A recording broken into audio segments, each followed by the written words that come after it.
Hi everyone, welcome to our PBL surrounding corporate learning. In this roundtable discussion today, we have myself, Brendan, Lindsay, and Nanette. We also have a fourth member of this group, Muhammad, who was not able to meet the video recording. Today we will be talking about workplace learning within the corporate sector. I'd like to start us off with a quote from Bernson 2009. Now when someone needs to learn something, we must consider the various ways they can gain these skills or information. They can go to a class, they can take an online course, they can look up supportive information within the web, they can read a book, or they can find someone who knows what to do and get their help. Nanette? That's a great jumping off point, Brendan. Thank you. So to really begin this conversation, I think it's important that we define corporate training. And Statistics Canada has defined it as formal job-related training includes courses or programs related to a worker's current or future job. These courses and programs are a structured plan whereby a student, led by a teacher or a trainer, follows a planned program and receives some form of formal recognition upon completion, such as a certificate, diploma, or degree. I think it's interesting that corporations have the ability to choose any form of training based on their needs. However, many companies have opted to utilize formal training to educate their employees. Employers opt to use formal training as it is more controlled to a specific time frame and a specific event. Well, Lindsay, formal training does come in many forms, like traditional face-to-face training, which centers around the facilitator presenting information or material to the staff, interactive face-to-face training, where facilitators and staff complete various activities to learn material, and learning management systems, where staff view and take part within the training videos. I think the idea is that it is structured, basing its content on a standard form, which can include declaring certain learning objectives, using a variety of learning methods to reach that particular objective, and applying some kind of evaluation activity at the end of the training. Right, structure doesn't have to equate to boring or ineffective. Corporations are now using digital technology software and formal face-to-face training in order to keep staff engaged and connected. Great point, guys. So we know what formal corporate learning is now, but where did it come from?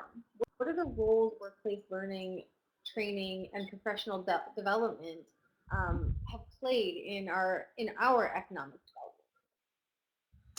Well, Lindsay, the adoption of formal workplace learning within the corporate sector has been going on for centuries. So there's evidence dating back to 3500 BC that shows personnel training documents surrounding the construction of the Sumerian palace. That's really interesting, then, Nat. It seems that the turn of the century was when Europe and North America started to revolutionize the way employees were instructed or educated. So mainly the Great World Wars were the first signs of formal training within the corporate sector. As Sheard and Sissel stated in Making Space, Merging Theory and Practice Within Adult Education, traditional worker skills were replaced by scientific analysis. Jobs were broken down into the smaller parts, job tasks were strictly defined, and the hierarchical structures were developed to provide a logical, rational means to control behavior. Not only can we link corporate learning back to our ancestors, corporate learning has been around since the invention of writing. Yeah, and there's totally been instances of formal written instruction. Robert Giuseppe stated it was based on new needs for commercial, property, and political records, which included a celebration of deeds of proud local kings. Um, I personally think that the purpose of written instruction is something that we have just evolved over the years, and in an effort to standardize work and create more organization within the corporate sector. Uh, I agree with you, Lindsay. Jumping to the writer Lindsay just now, Giuseppe in 1998 also stated that writing is a precondition for most formal bureaucracies who depend on standardized communication and the ability to maintain some documentation. So societies with writing can also organize a more elaborate intellectual life because of their ability to record data and then build on the past written wisdom. Good point, Nan. When comparing corporate workplace learning in and then and with the now perspective, we have come leaps and bounds in terms of effective workplace learning programs. However, it is not without these issues that we see issues, challenges, and successes.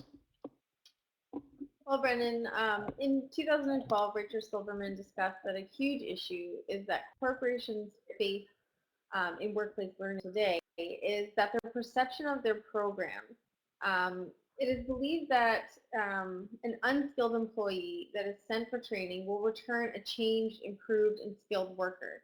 The issue is mainly that companies aren't taking the time to perform a needs analysis to identify what training programs need to be developed for the who, what, where, when, and why of their corporations. Therefore, their employees are being set up for failure right from the beginning. Right, and not only are the corporations not performing the needs assessment, but they're not evaluating how well the employees have learned, or they tend to stop at their initial evaluations. That is so true. I've really heard of that happening. And Silverman referred to it as the reaction data. And it has been said that companies believe that if there is a positive reaction to training, that it will directly translate into active learning.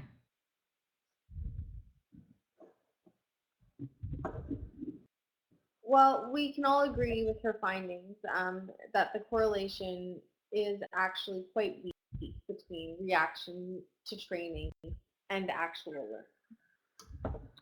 Right, and I think when we touched on this earlier with corporations incorporating technology to engage their employees, but the issue here is that we believe that the technology solves all training programs by introducing a mobile app or computer game. But when introduced into the formal setting, there may not be a clear learn objective associated with it, or a clear form of measuring the knowledge or providing feedback. Yes, definitely, Brendan. And along those lines, training and supervisory support don't always mesh. And what I mean by that is that the training is there for employees, and regardless of how well it's organized, if management is not adequately prepared, the support network for employees is strained. So management cannot provide adequate support, which results in it decreases the employees to get real-time feedback or practice and apply skills, which ultimately decreases the sustainability of their learned skills. I think we need to look at the challenges that also drive these issues, which may help us understand why the problems are there in the first place. Time is a challenge. We all face time issues daily, and corporations are no exception. Developing efficient and effective learning programs take time. For example, Richard Clark advised us that to develop 1 hour of formal training, it takes 43 hours to create it, which is different from the highly interactive training program with simulations, games, e-learning that takes 490 hours to create for that 1 hour of training program. Right, and I think you're getting onto the right track here, Lindsay. And it's showing that the challenge to the corporations is the concern to not only have their employees being trained, but the budget of the training itself. So with 43 creativity hours for a creative fee, it's much more attractive than the 490 hours for an e-learning designer. So someone that would need to use to make these interactive programs. So we're finding that the budget is actually outweighing the benefit. I think another challenge that creates major issues is that employees aren't familiar with the training products and technology or lack thereof. So therefore, the knowledge doesn't stick. And a perfect example of this is the millennial generation being forced to learn in a formal environment when they have grown to expect a media-rich world. Although we sometimes focus on the negative aspects of workplace learning, I know we all do, we can't forget about the successes. No, you're right, Lindsay. And corporations are beginning to invest in their employees. Definitely. And, with that being said, Brendan, if we look at the British Columbia Public Service, it's the largest employer in BC, and they employ about 30,000 people across 280 communities. So they really rely on a highly dedicated and well-trained workforce, and they really make their focus on learning and training strategies that fit the differing operational needs. I definitely think that they have the right idea. They're increasing the learning needs. They're creating a greater culture of performance management. They're increasing performance management. They give coaching opportunities for supervisors. They have greater flexibility and 24/7 access to learning. They are constantly transforming their businesses. They're offering new technology and social collaboration tools, and they're finding better and creative ways to support their employees and keep them engaged and hold that retention in an increasingly competitive talent market. They're definitely doing it the right way, and the employer may not be changing the formal learning programs, but they're offering more in the way of succeeding past the trainings. So then what are the drivers of corporate learning? I think before we sign off, we should touch on a few of the predominant theories we're seeing within the corporate learning today, which influence how content is delivered and evaluated. Well, there's social cognitive theory, which analyzes how thoughts, feelings, and social interactions shape the learning process. So it focuses on the cognitive processes employees engage in when they are learning. Well, from what we've learned from Michael Larat in 1997, I think this describes how individuals learn on their own because it occurs when individuals display self-control. They learn a behavior even when there is no external support telling them that they should. Definitely, Lindsay.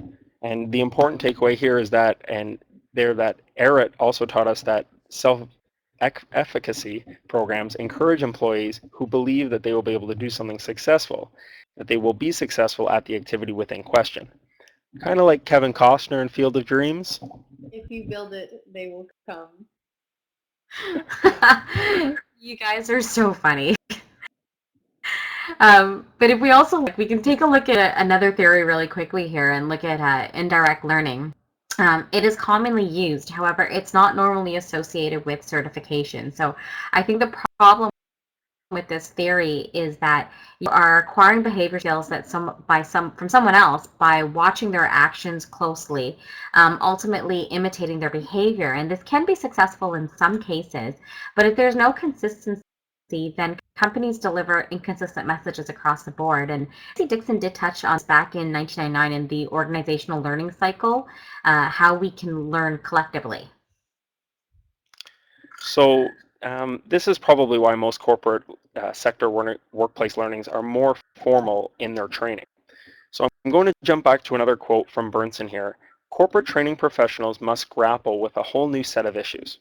How do I create a complete learning environment, not a learning program, which supports this new world of formal and informal learning? So I think connecting informal and formal learning is best done in a face-to-face atmosphere, but can also be fostered in a digital way too. We see big brand corporations, particularly those within the fast food industry, developing interactive formal training programs that only work properly with the informal practice.